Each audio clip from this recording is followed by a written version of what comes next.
Hello, dear viewers, and welcome to Nile TV International's continuous coverage of the parliamentary elections, House of Representatives 2025 elections, as Egyptians wrapped up voting in the second and final day in the rerun of the second phase of the elections on Thursday. And the results from earlier annulled constituencies were also announced on Thursday, and new dates were given for the upcoming rounds of the rerun in the process that has been described by the head of the National Elections Authority, Councillor Hazem Badawi, as the longest in the history of Egypt's parliamentary life, in a process that will end and should end before the 10th of Jan 2026, when Egypt should have a new parliament. With us now here in the studio is Mr. Mohamed Salah, political analyst. Good evening, Mr. Salah. It's always a pleasure to have you with us. A lot has happened today. We have new dates, we have results, we have a wrapping up of voting at home. Allow me to begin with the announcement of the results of the 30 annulled constituencies from the first phase of the House of Representatives elections, the results that were given by Councillor Hazem Badawi, the head of the National Elections Authority, and especially his statement that the current electoral process is the longest in the history of Egypt's parliamentary life.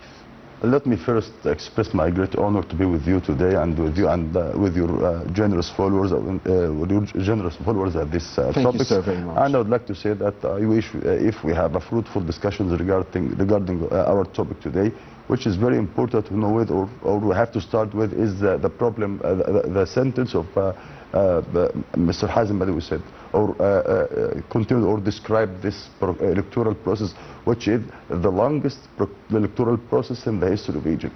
And this is clear enough, a clear fact enough, in order to know well that it reflects a strong desire from the Egyptian government and the Egyptian state in general to have a true voice of the Egyptian people on this parliamentary elections, not only taking or doing these elections, but also to have the true choices. You have to know well who are the candidates that are reflecting the desire of the Egyptian people at the same time. This might be, or that have happened, or has faced a lot of problems, a lot of barriers, a lot of obstacles, and this were reflected by many actions that have been taken by President Abdel al-Sisi first of all, and the second step, or the second action, were taken by the Egyptian High Court of Administration Affairs here in Egypt.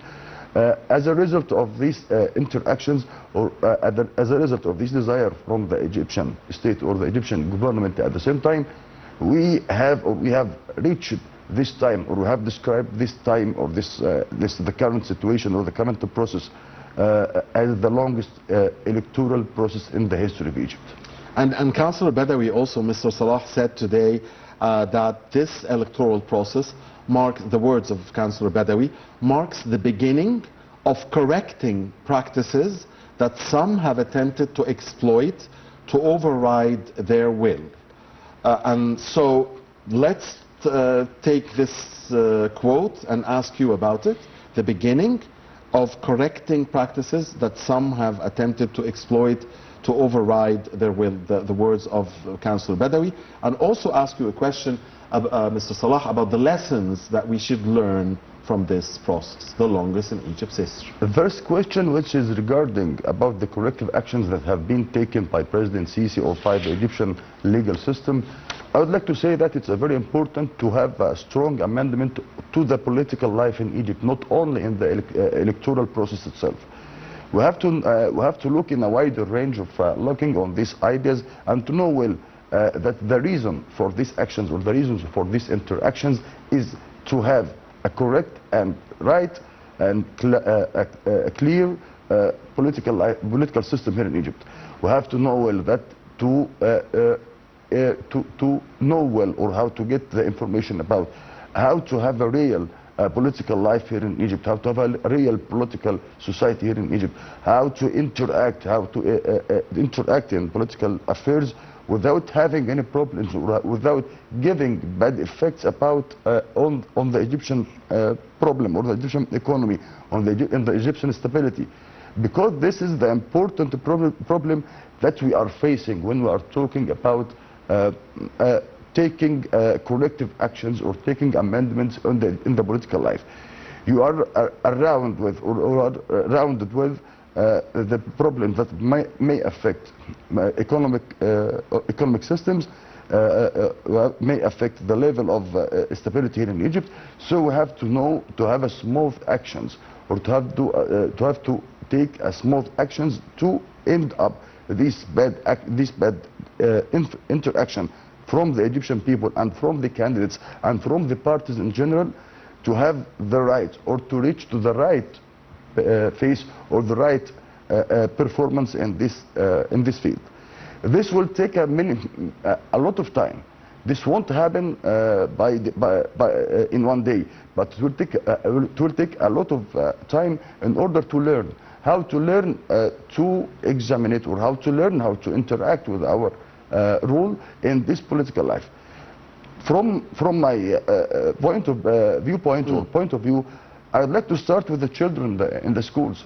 I would like to learn them the importance of having a parliament here in Egypt, the rules of the parliament here in Egypt, how to be or how to choose your candidate in House of Representatives here in Egypt.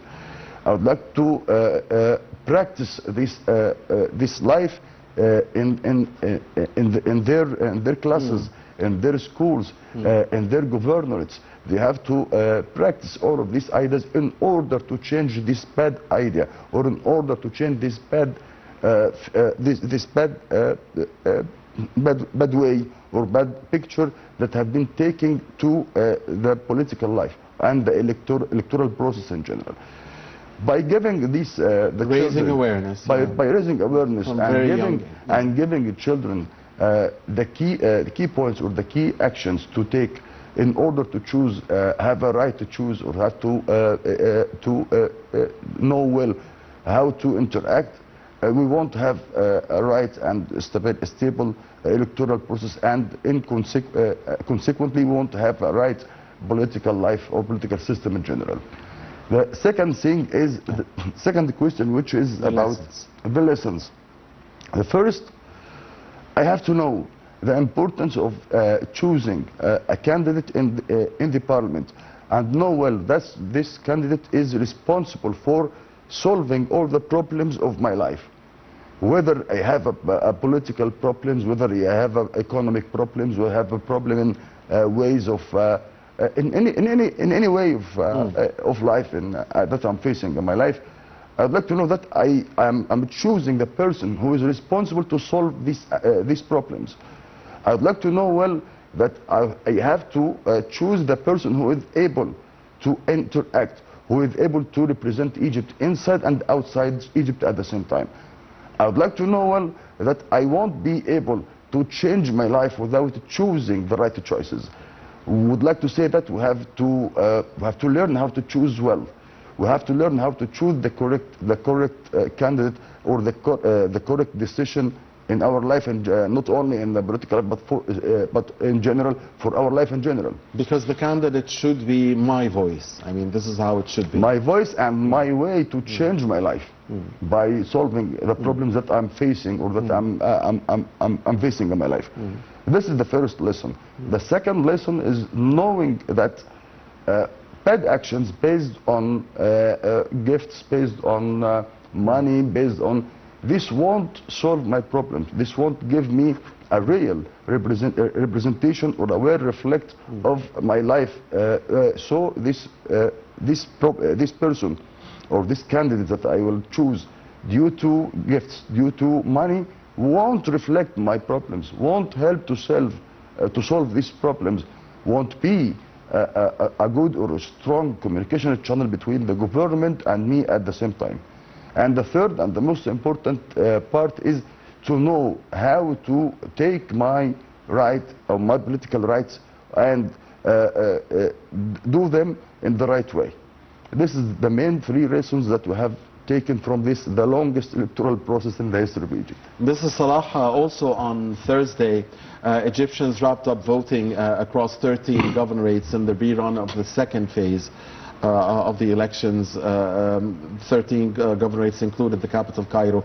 There were 55 constituencies, and vote counting has already begun. And Councillor Benderi said that the official results of this runoff will be on the 25th of December, and he cautioned that what we are witnessing now are not official results, it's just vote counting. He said that the process went, generally speaking, smoothly and regularly. He talked in detail about the complaints received by the National Elections Authority and how it dealt with these complaints and the measures it took to deal with these complaints. It seems the process in the second phase, as announced by the NEA, is running more smoothly and it's totally different from what happened in the first stage. And I would like to say that we have a good rule from two parts or two sides. The first is National Election Authority, and the second from the Ministry of the Interior Affairs. As we have a strong and fast response from Interior Affairs here in Egypt, due to all the actions or due to all the problems that are happening in the constituencies at the same time.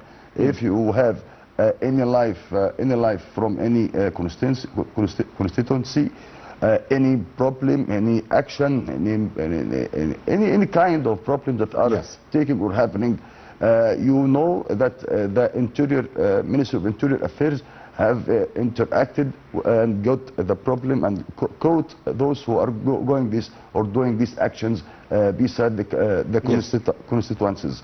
This is very important for both sides, and I'd like to say that we have to thank them a lot for their efforts by giving these actions or delivering these actions to protect the electoral process and keep the rights of all the candidates safe. And Councillor Benderi also talked about the upcoming round of voting, the 24th and 25th of December, the expat vote for 19 constituencies, a rerun there from the first phase, 19 constituencies in 7 governorates of the first phases, 14. Sure, we have a lot of timetable and a lot of classifications here, and I'd like to say you might be confused by what we are going. I don't know who I will choose and which is the first or the second. So we're still for the upcoming 2 weeks. We'll still have elections, 24th and 25th abroad, 27th and 28th of December here at home. That's for the 19 constituencies from the first phase, a rerun there. And then we're going to have another rerun concerning the second phase. The first 2 days of the year will witness elections, 2026. But all of this will have to end on Jan 10th, right? Or before Jan 10th. Can you explain to us why? And is there a risk that we won't do it, or are we almost completely assured that we will finish it on the 10th or before the 10th of Jan 2026? This must be before January 10th because of the constitutional process or the constitutional laws that are controlling the electoral process. We should have a new parliament before this date, and I think all the process, all sides that are controlling and governing the electoral process are keeping this time into consideration and are looking for speed and good end for all of these actions. What I would like to say about this is that we have to know well that the results of these elections is not done by the same way, but we have to know that we have a lot of competition. We have a high range of high level of competition and a high level of struggles and actions between all of the candidates on all the constituencies, and we have to learn well that your vote will choose or will choose who will win these elections and who will lose. What I would like to say is that we have a moderate level of moderate level of participation, and I would like to say that this must end in the coming actions or the coming electoral process to have or to choose the right person who will reflect your ideas or reflect your problems into the parliament, who will give them... You're saying that we need a bigger voter turnout? Sure, I would like to say that we have to raise the rate of voters in these elections. Now we have a moderate participation rate, I think, but I would like to say that we have to keep more. I know that... Your call was echoed by Councillor Benderi himself in yesterday's press conference. He did thank the voters for going out, those who went out, and he did ask them to continue to go out and ask for bigger and bigger numbers. And he said that this is a high turnout, a very high turnout is the biggest guarantee for a free and fair process. Sure, and for all of these actions, I would like to say that the people and the voters have to know well that we are in a competition, and you have to take your part in this competition in order to choose, in order to elect who will represent you in the House of Representatives. But they have to know well also that your participation is a must to end up this electoral process in a successful way. What I'm seeing now, it is a moderate level, and I'd like to say that we have to reach a higher, or to absorb higher range or higher numbers of voters in the coming rounds. Although we have to mention that a lot of facilitations have been offered by the NEA. Facilitations for the elderly, facilitations for the people with not only from NEA, but from all the sides, from all the authorities, from all who are sharing or taking or controlling the electoral process. Media has been urging voters to go out there. All sides have been or have done a very important, very good and very successful. And as you mentioned, the Interior Ministry, I mean... Interior Ministry, at the same time, I'd like to say that they are taking actions against those who are candidates of other parties, not only for the independent. So we have to know well that your role now is to give them your grant, or give them as a gift, which is going to electoral process and take part in these elections, and to choose who will represent you in the parliament in the coming 5 years. Now, this process will end before the 10th of Jan, or on the 10th of Jan. Sure. It will. Sure.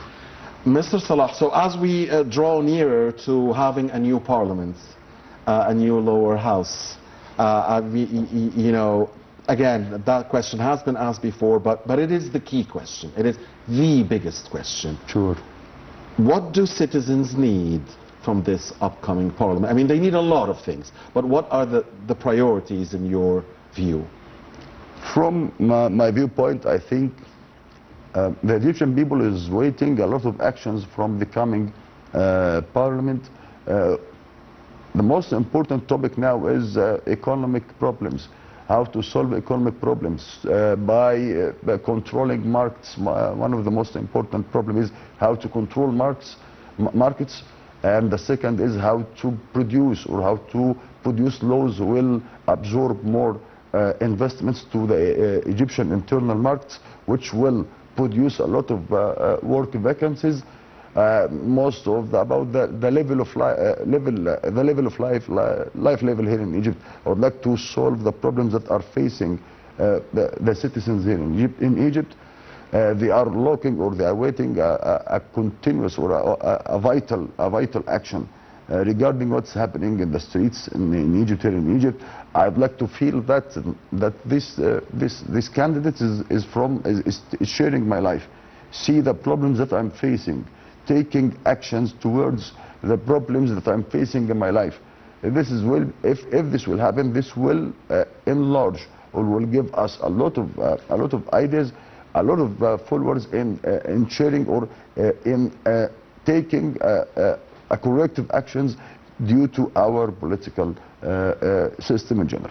Yeah, because I mean, one of the best expressions I've heard from a dear guest that we had earlier here on Nile TV was that the representative, the parliamentarian, is the citizens' voice and the bridge between citizens and the decision makers, citizens and the executive authority, citizens and the government. Sure, and I totally agree with this important sentence. And most of our problems now is that we do not have this bridge till now from the citizens and those who you have mentioned on this in your ideas or in your speech. So the most important thing we want from this upcoming parliament is to be the people's voice.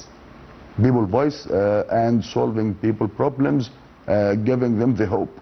I would like to say that we won't be able to solve all the problems, but give me the hope that these problems will end. All right. On the beautiful point of hope, allows the viewers to end it here on behalf of you. We thank very much our dear guest, Mr. Mohamed Salah, the political analyst. Thank you very much. Thanks always a a lot pleasure for you. Thanks a lot, Mr. Mohamed. I'm very happy to be with you always. Thank you, Mr. Salah. Thank you, dear viewers. Please stay with Nile TV.